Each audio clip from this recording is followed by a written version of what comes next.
Hey guys, this is Module 3, Lecture 1, about corporate social responsibility.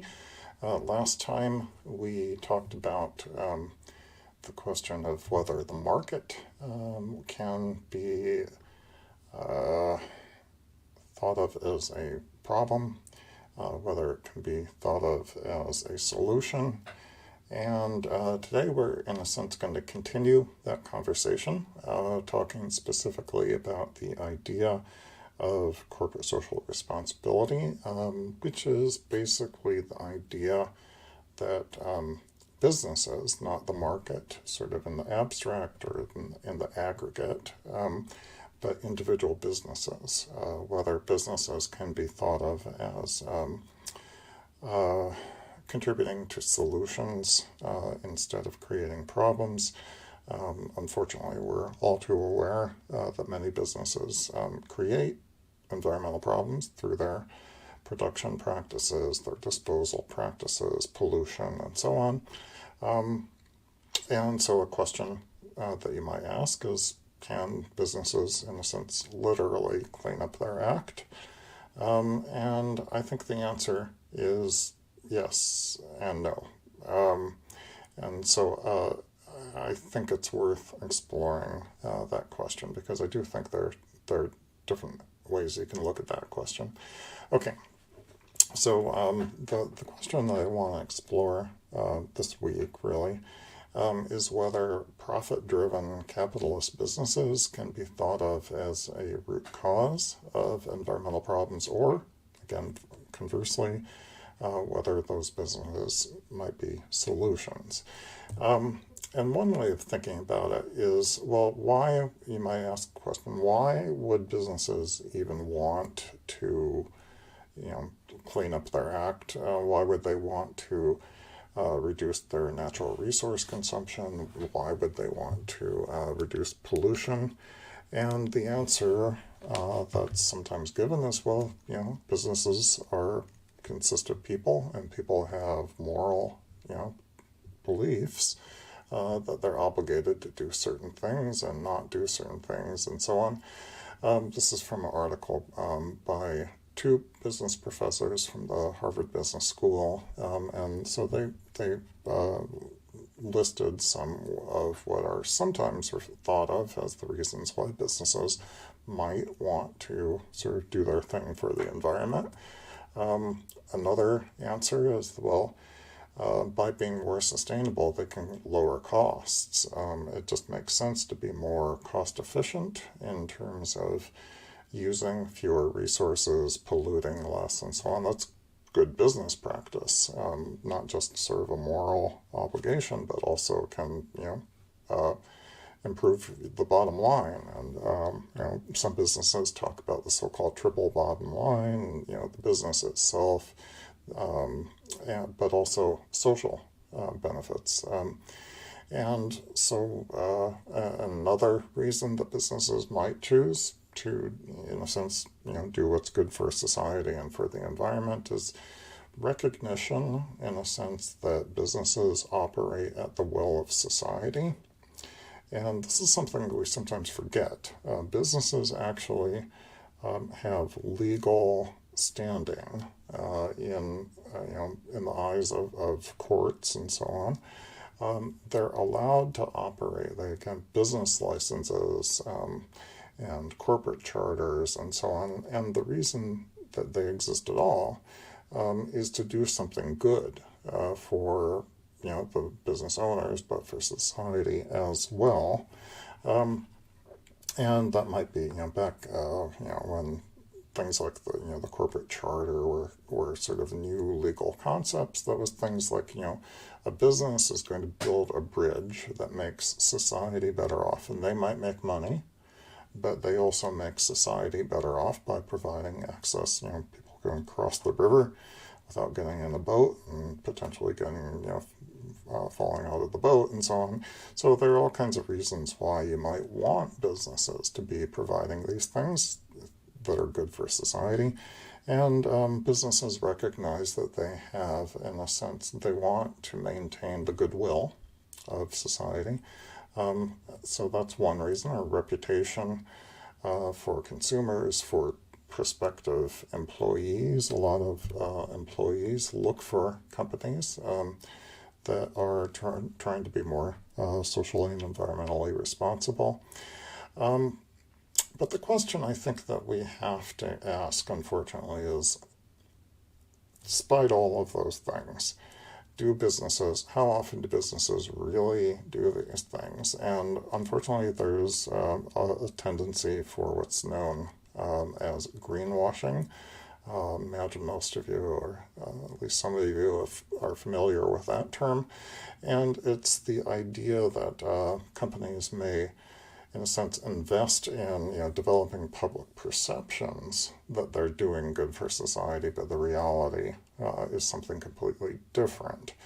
And in a sense, for example, if they want a better reputation for their customers, they want goodwill from society, and so on, they can actually get that if they create a perception just as much as the reality of doing good for society and the environment.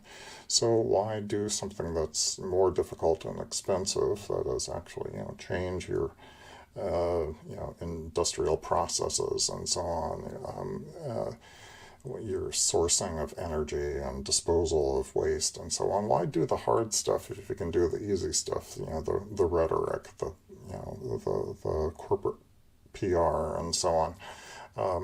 That's probably cheaper. And unfortunately, there are many, just way too many examples that we could draw from. I'll give you some of those examples in a moment. But the article that I mentioned, I used to assign this in class. It was a tough read, so I ended up deciding not to. So I'm trying to be nice here, and I think I think the key thing that I took away from that article was that these, again, business professors from Harvard University, so big figures in their field, make an argument that, well, if you have corporate social responsibility, that's sort of that's not part of the business model. It's just kind of something on the side that the businesses do. Then that's not likely to really make much difference. There's a tendency, and you see this all over the place if you browse on corporate web pages. Every big corporation has a sustainability program and a sustainability office.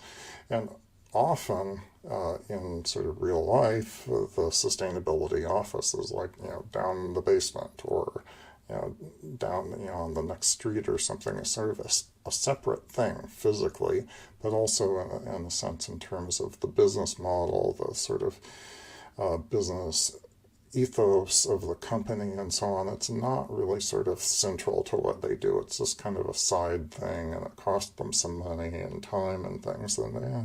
So it's not really something, again, that's essential to what the business does. It's not a priority. And but what Porter and Kramer in the article that I mentioned argue is that the real path to making businesses more responsible is finding opportunities where there's overlap in these two circles here between private profit and public benefit, where there's overlap that Porter and Kramer refer to as shared value. An example would be Patagonia. Patagonia is a for-profit company. Many of you are probably familiar with the interesting ethic that Patagonia has. It's a for-profit company. Yvon Chouinard, the founder and CEO of the company, intentionally made Patagonia into a environmentally conscious company and walks the talk in the sense that all of their industrial practices use recycled material, alternative renewable energy sources, and so on. And it's been very successful for the company. Should have thought of putting a slide in here. Let's see, when was that? Quite a while ago, and I'm forgetting when it was, 2010, something like that. Patagonia initiated a very famous ad campaign called "Don't Buy This Sweater," or no, "Don't Buy This Jacket," and it had a picture of a Patagonia jacket.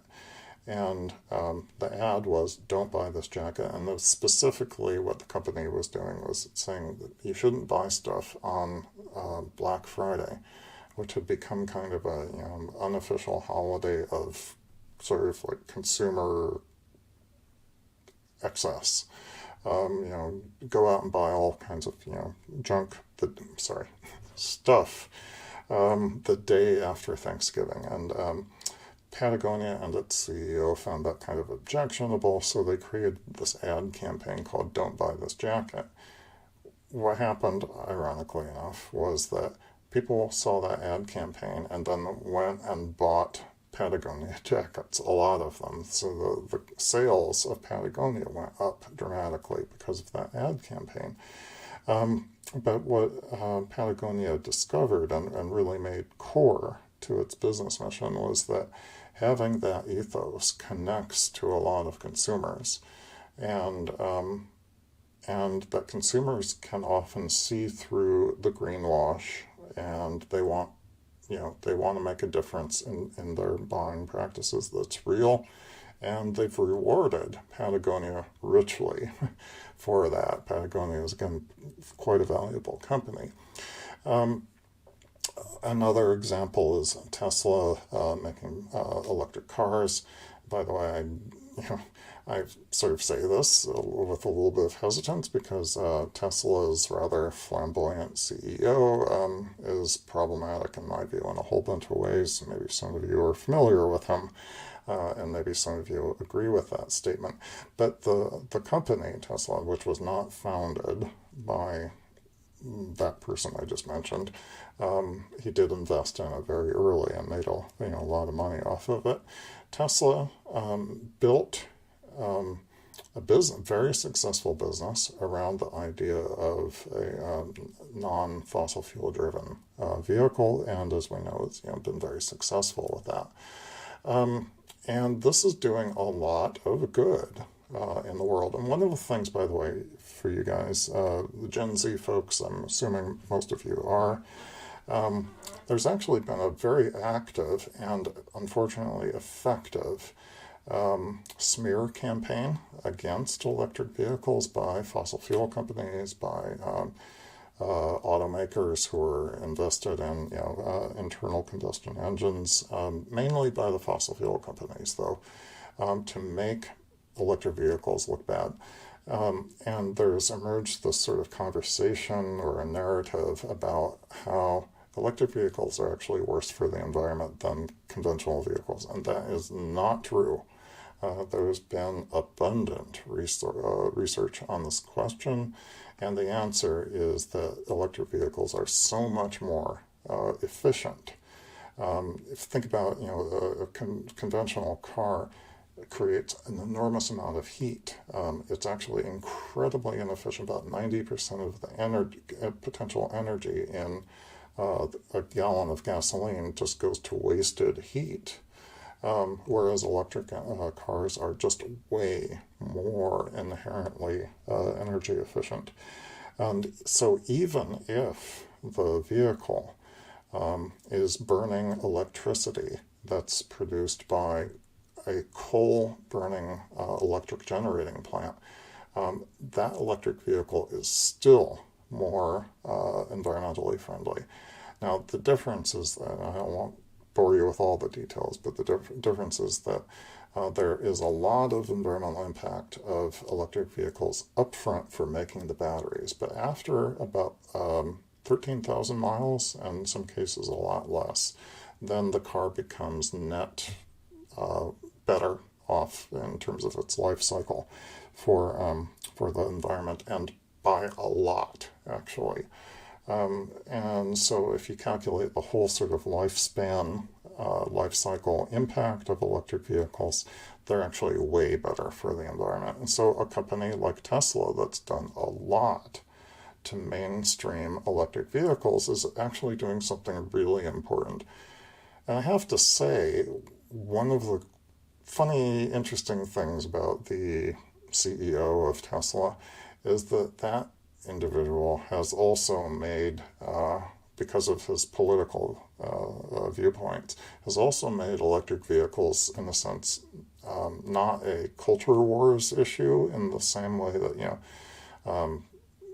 we argue about global climate, and people on the right say, oh, global climate, it's a conspiracy, it's a hoax, it's whatever, and they're doing it partly because it's just kind of a reflex that we have in our culture.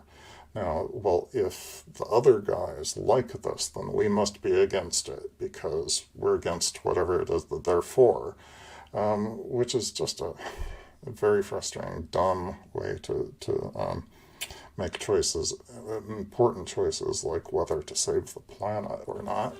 But in the case of EVs, having somebody out there who's pretty far to the right, who's mainstreaming electric vehicles, has been a good thing. I don't think there's any question about it. Here's a Tesla in front of a Tesla solar electric roof house. Now, this is really cool, honestly. I want this house. I could take or leave the Tesla itself. I would prefer maybe to have some other electric vehicle hooked up to the Tesla electric roof. But regardless, this is good stuff. This is the kind of technology that we need to move into a net zero world, a world where we're not pumping more and more CO2 into the atmosphere, which we absolutely can't do if we want a healthy planet and healthy lives ourselves. We absolutely can't do it.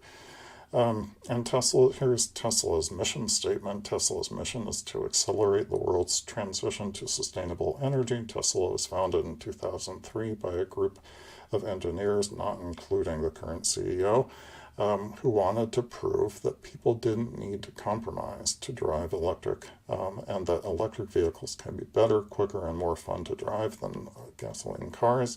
And today, Tesla builds not only all electric vehicles, but also infinitely scalable clean energy generation and storage products. Tesla believes the faster the world stops relying on fossil fuels and moves towards a zero emissions future, the better. I'm like, yeah, I'm totally down with that. So, even though I'll be very honest that I'm uncomfortable with the CEO, the company is doing important things and making a lot of money. And for our lecture today, that's the sort of the key thing, that companies can and do make good money doing the right thing.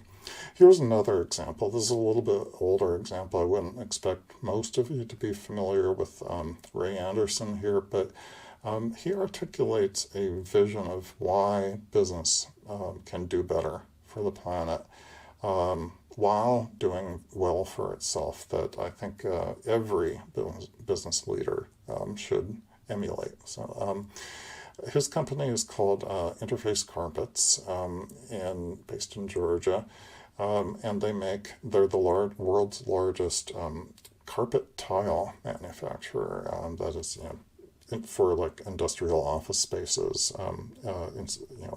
business offices, university offices. My office has these carpet tiles by Interface Carpet.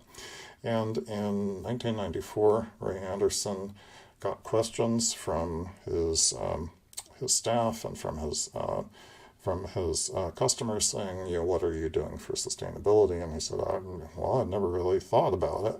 And the more he thought about it, the more he decided that he wanted to make his company a zero footprint company. And this little cartoon, sorry, I hope you can see this, little cartoon of Ray Anderson himself hiking up Mount Sustainability.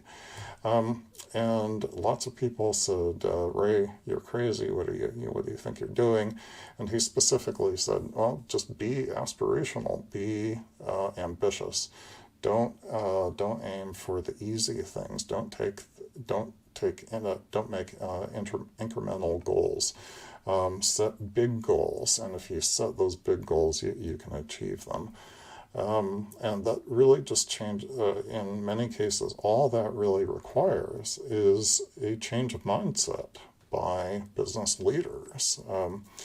In some ways it's that simple, but it's also profound. It means, really changing the way that we think sometimes about what business is about. And that's no small task.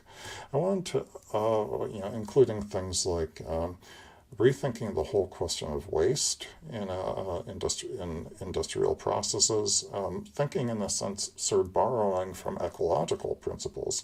In nature, there's no such thing as waste. Waste is always a resource for some other living thing. If a salmon dies in a river, then scavengers, bears, crows, all kinds of creatures come and eat the flesh of the salmon, or it decomposes and feeds the nutrients in the river, which feed all kinds of life and so on. Any number of other examples. In nature, there is no such thing as waste. And thinking about industrial processes can sort of changing the way we think about industrial processes can really make a big difference if we really change the mindset. And here's Ray Anderson talking about what he did with his company, and it's really, it is inspiring. I wish all business leaders not only would watch and listen to Ray Anderson, but internalize that and do what Anderson did. Here's Ray speaking. For 21 years, I never gave a thought to what we were taking from the earth or doing to the earth in the making of our products. And then in the summer of 1994, we began to hear questions from our customers we'd never heard before. What's your company doing for the environment? And we didn't have answers. The real answer was not very much. And it really disturbed many of our people, not me so much as them. And a group in our research department decided to convene a task force and bring people from our businesses around the world to come together to assess our company's worldwide environmental position, to begin to frame answers for those customers. They asked me if I would come and speak to that group and give them a kickoff speech to launch this new task force with an environmental vision. And I didn't have an environmental vision. I did not want to make that speech. And at sort of the propitious moment, this book landed on my desk. It was Paul Hawkins' book, The Ecology of Commerce. And I began to read The Ecology of Commerce, really desperate for inspiration. And very quickly into that book, I found the phrase, the death of birth. It was E.O. Wilson's expression for species extinction, the death of birth, and it was a point of a spear into my chest. And I read on, and the spear went deeper, and it became an epiphanal experience, a total change of mindset for myself, and a change of paradigm. Can any product be made sustainably? Well, not any and every product. Can you make landmines sustainably? Well, I don't think so. There's a more fundamental question than that about landmines. Some products ought not be made at all.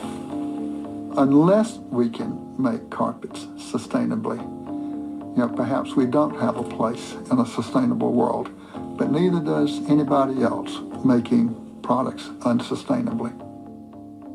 One day, early in this journey, it dawned on me that the way I've been running Interface is the way of the plunderer.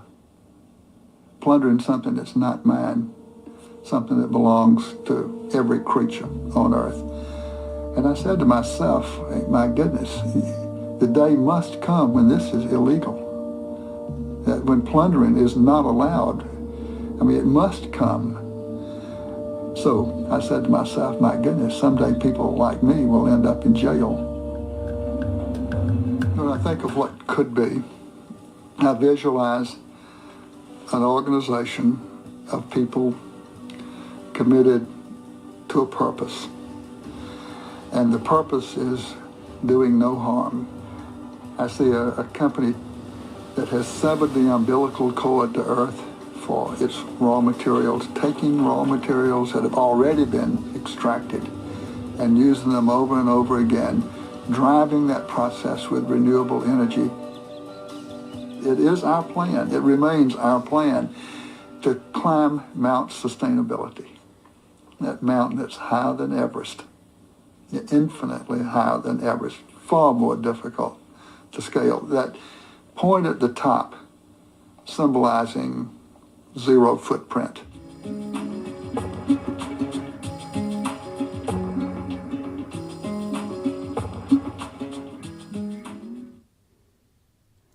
So a question that you can ask is, this, I don't know when that video was made, but the question, the company aimed to become sustainable by 2020.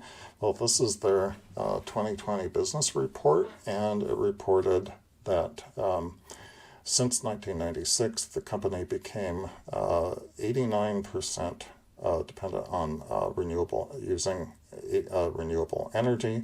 It lowered its greenhouse gas emissions by 96%. It reduced its carpet carbon footprint by 69%, used 89% less water.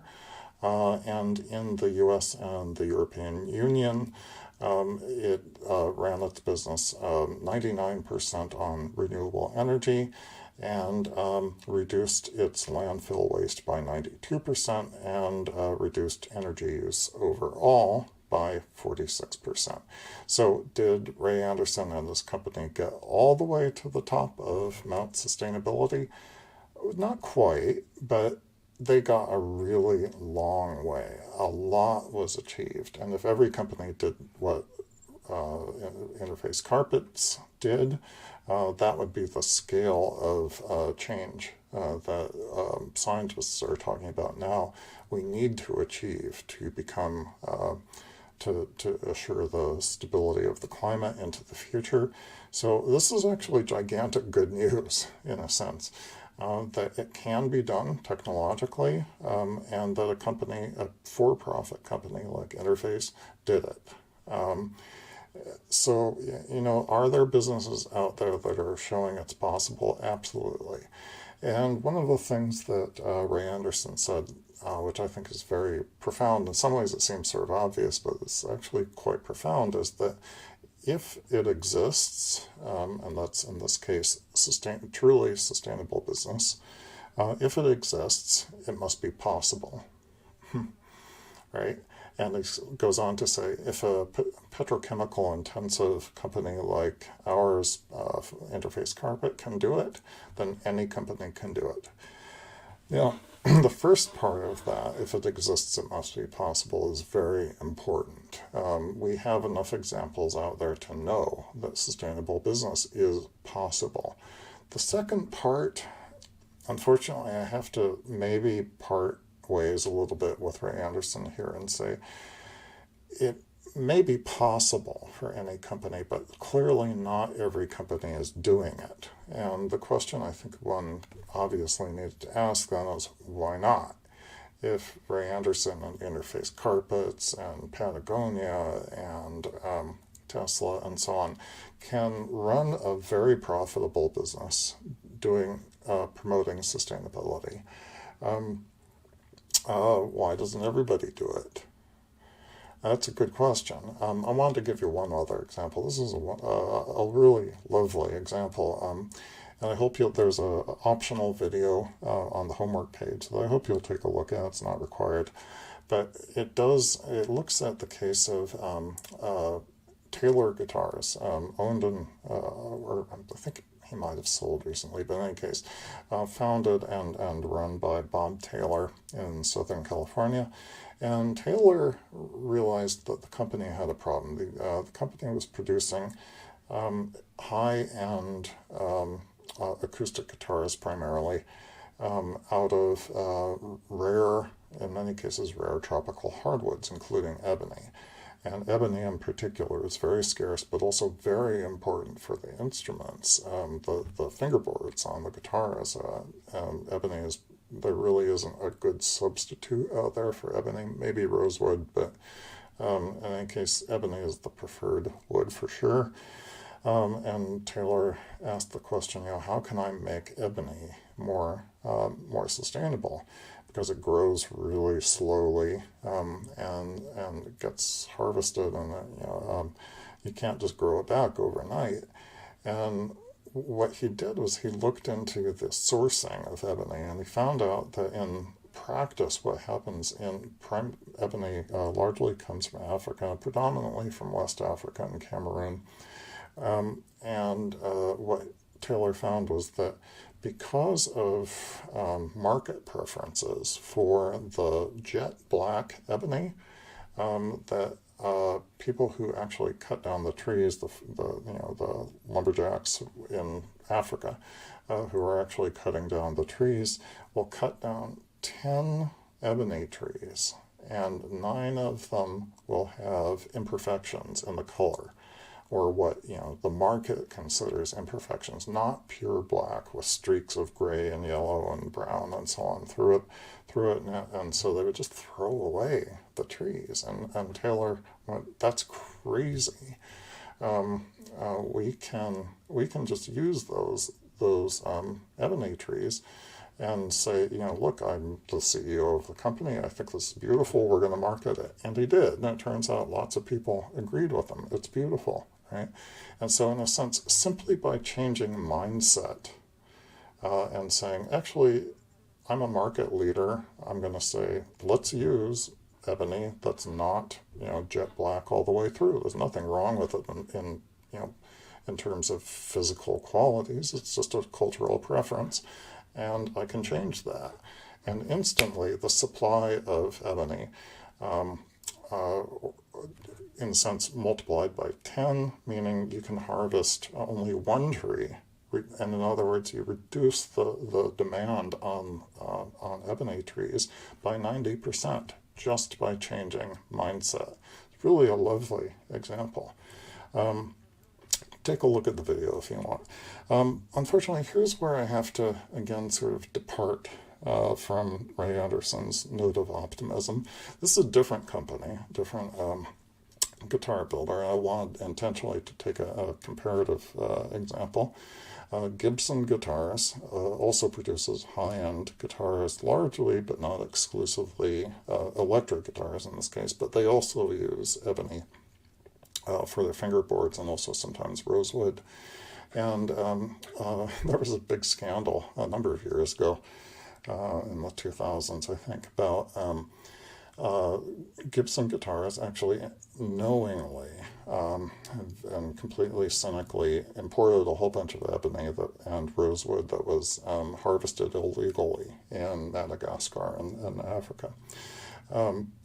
And then the wood was confiscated by the government. The company and the U.S. government worked out a deal where the company paid some fines, but it got to keep the ebony and the rosewood and used it to make guitars. And it was like kind of like giving the middle finger to environmentalists and to the government and so on. They called the guitar series that they produced out of this formerly confiscated wood the government series. It was very, very cynical and unfortunate. They went right ahead and used the illegally sourced wood.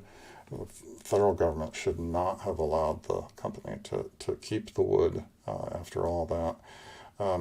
But it did, and this is an example, a photo from Madagascar where the ebony and rosewood trees, I think in this photo, are being harvested entirely. It's a ecological catastrophe, and the company Gibson Guitars, and that company in that example very much contributing to this problem.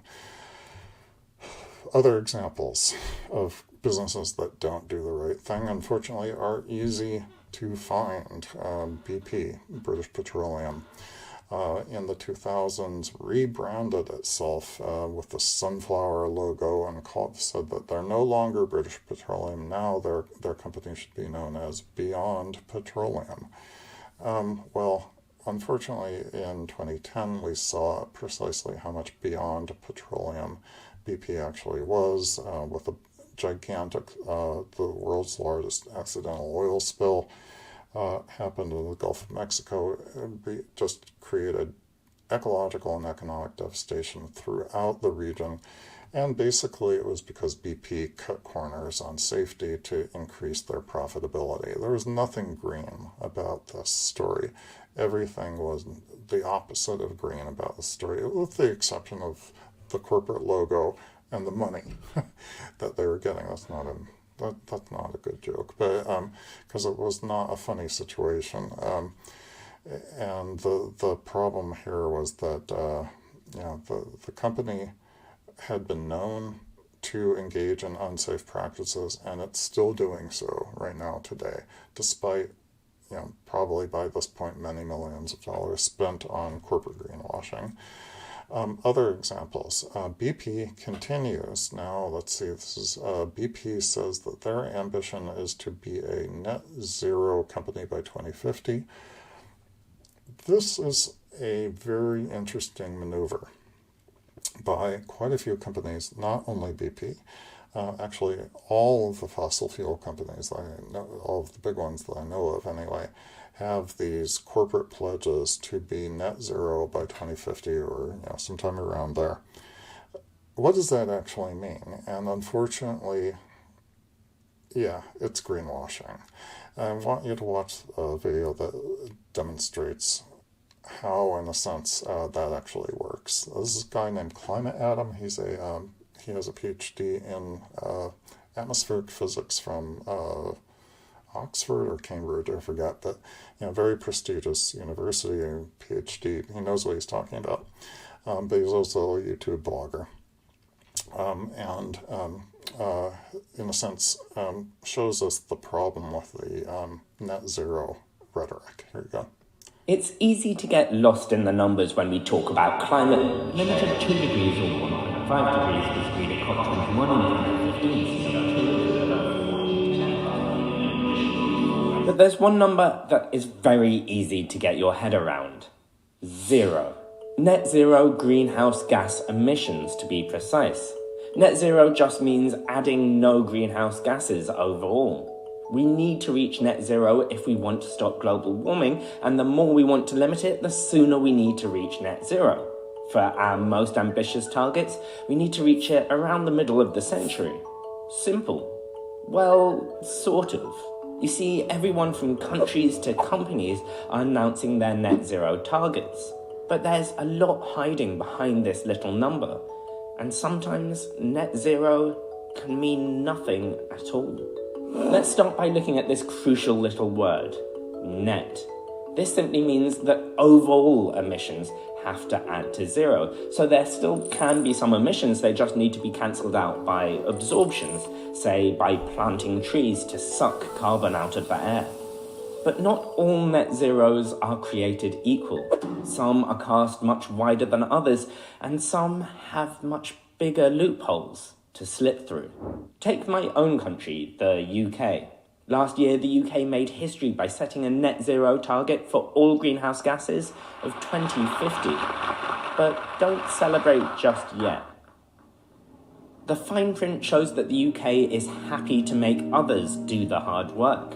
The target allows the UK to get other, poorer countries to clean up our mess, absorbing the carbon dioxide that we're emitting. The whole world needs to get to net zero as quickly as possible, so giving other countries the burden of helping us hit our targets isn't going to help get this global job done. But there's another problem, quite apart from loopholes. Words are cheap. How much would it cost to reduce my emissions in all sectors to zero? That will cost many billions of dollars, sir. Would you like that net zero plan gift wrap? Okay, I really would rather not spend that much. It is a very good investment though, sir. I think you'll find that the benefits far outweigh the costs. But how much would it cost to just say I'm going to reduce emissions in all sectors to zero? Well, sir, that would be free. But of course, great, I'll do it. Once again, my own country is sadly a great example of this. Yes, it's amazing that we've set this target, and yes, we're making great progress in cutting emissions from electricity. But hitting this target means cutting emissions in all sectors. That includes flying, food, and our flipping homes. And you may have noticed that these changes are not underway in the UK. In fact, thanks to slow progress in these areas, the UK was already on track to miss its old targets by a wide margin, never mind heading towards net zero. So we should be cautious when a country claims a climate target like this. But what about a company? And not just any company, a fossil fuel company. Well, BP, who currently dig up millions of barrels of fossil fuels every single day, has announced exactly that they're aiming for net zero by 2050. But when your business is digging up and selling oil and gas, what does it mean to have zero emissions overall? Well, honestly, it's not clear, because right now, the details are pretty sketchy. At the moment, the only real explanation is that they must be hoping for a very, very big net. They're probably aiming to suck vast quantities of carbon dioxide out the air using what are called negative emissions. This would offset the huge amounts of carbon they're causing. The most common idea for it is planting a bunch of trees, burning them, capturing the carbon that's caused, and burying it underground. But we just don't know whether ideas like this would work at these vast scales, and the world would definitely be safer off just avoiding these emissions in the first place. But we also have good reason to be nervous about BP. After all, this is the company that in 2001 rebranded as Beyond Petroleum and then failed quite catastrophically to move beyond petroleum. BP's net zero announcement could be yet another attempt at greenwashing, trying to present yourself as green while carrying on with all the same old dirty activities. Hey, wanna buy some oil? So how do I feel when I hear these net zero announcements? Well, I'm not gonna lie, a part of me is psyched. I mean, this is something that just a few years ago no one was talking about, even though it's essential for stopping global warming. So even if it is just words, I'm really excited to hear these words from countries and from companies. But our enthusiasm should have just as many loopholes as the announcements themselves. Because if we're not working hard to end our emissions, then these announcements really do mean zero. If you're feeling worried that we've left it way too late to tackle the climate crisis, then I've made a video just for you. And make sure to subscribe using...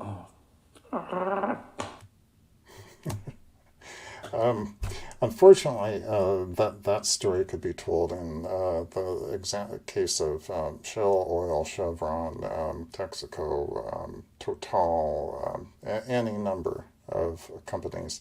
Same sort of story, like I said. Greenwashing seems to be the pervasive ethos of a lot of these companies. What the video, I think, emphasized importantly was that the way that these companies promise that they're going to achieve net zero is just not proven. And many of them, such as carbon capture and sequestration technologies, these basically vacuum cleaners in the sky that suck carbon dioxide directly out of the air, there's just no evidence that it can even be done at the scale that the companies are saying they promise, trust us, we'll do this. In the case of Shell or BP, their track record is so abysmal. And this is the Niger Delta in West Africa. Their track record is just so bad that you really there's not really a lot of good reason to trust these companies, to be straight. Shell, talks about respecting nature on their webpage, but this is how they respect. Sorry, it's not a very good image, but you get the idea. This is how they respect nature in practice, despite what they say on their webpage. Shell, unfortunately, also has a terrible human rights record. This is from Amnesty International, all kinds of just really, I won't go into all the details, but Shell has been a bad corporate citizen kind of across the board. They don't miss very many opportunities to do bad stuff. I guess I have to say that. This is calculation in the case of Shell. The Climate Atom just said that BP has failed rather disastrously to go beyond petroleum. Same is true of Shell or any number of other companies. Although the company talks about becoming Shell talks about becoming net zero, about 1% of their total business investment is in renewable energies. Everything else is still fossil fuels. So, look at it's kind of like a shell game. Watch very closely what the what the magician is doing with his hands. What the companies are actually doing in practice does not lead one to a lot of confidence that they're going to live up to their stated goals of net zero, which is actually, in this case, a Dutch court.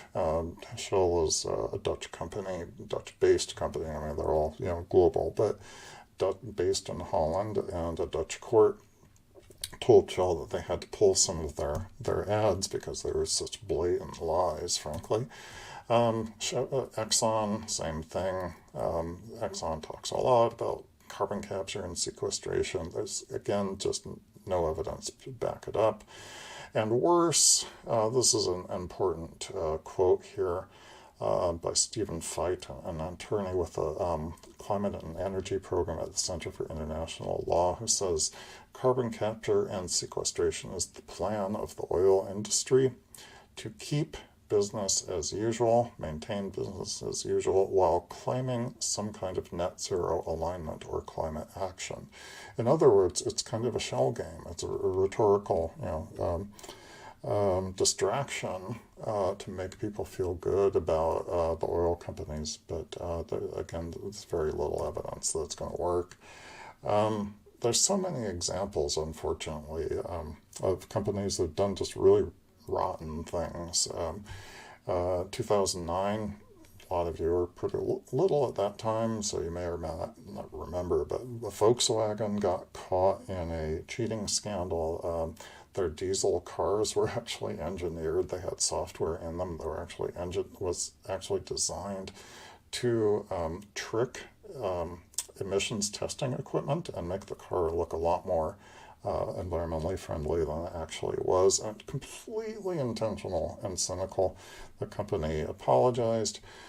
In that particular case, in the U.S., the U.S. sued Volkswagen, and Volkswagen had to literally clean up their act, and now is actually next to Tesla, has the largest network of electric vehicle chargers. I actually have an electric Volkswagen. I can tell you they're good,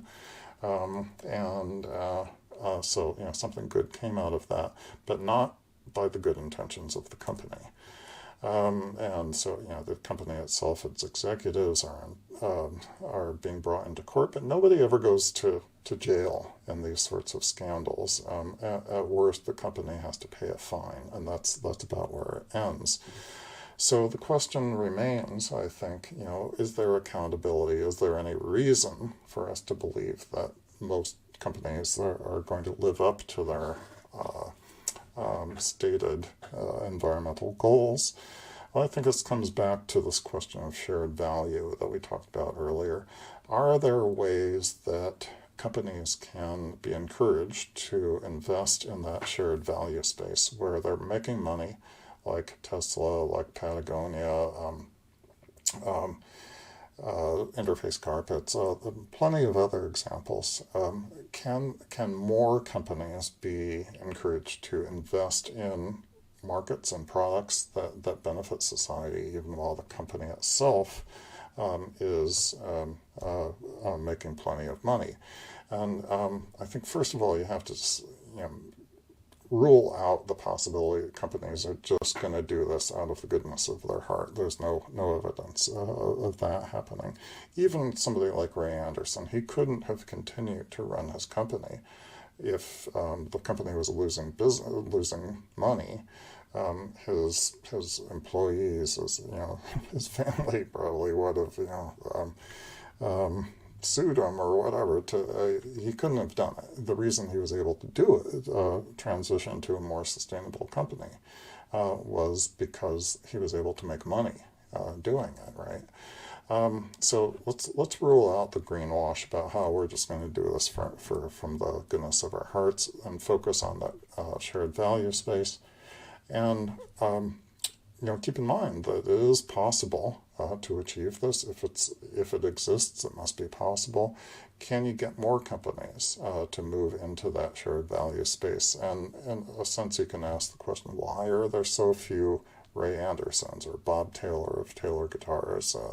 Other examples: Yvonne Chouinard from Patagonia, and other examples. Why are there relatively few of those, and there are lots of BPs and Volkswagens and so on out there doing bad stuff? I don't know the exact answer to that, but there are a lot of rotten apples out there, and I think what it comes down to is a lot of companies still see that operating in this private profit space and not in the shared value space is a sure path to achieving higher profits. So while it may be possible for every company to be more sustainable, to climb Mount Sustainability, as Ray Anderson referred to it, not every company is going to do that. It takes vision, business vision, change of mindset, and it may mean making less profit than if you continue doing business as usual.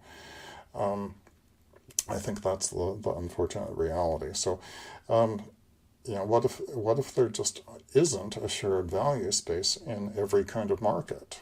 In that case, then you can't expect businesses to solve problems where there isn't an opportunity for them to do good while making money, right? So is business a solution to our environmental problems? It can be, for sure. We know if it exists, it's possible, right? Is every company going to become, Patagonia or Interface Carpets? No, unfortunately. So I hope that was useful. That's really all I think I wanted to say. It's a glass half full and a glass half empty. And how we can get more companies to pursue this shared value space will be a very important task for many years into the future. And we'll think next time about some of the specific challenges associated with that. See you then.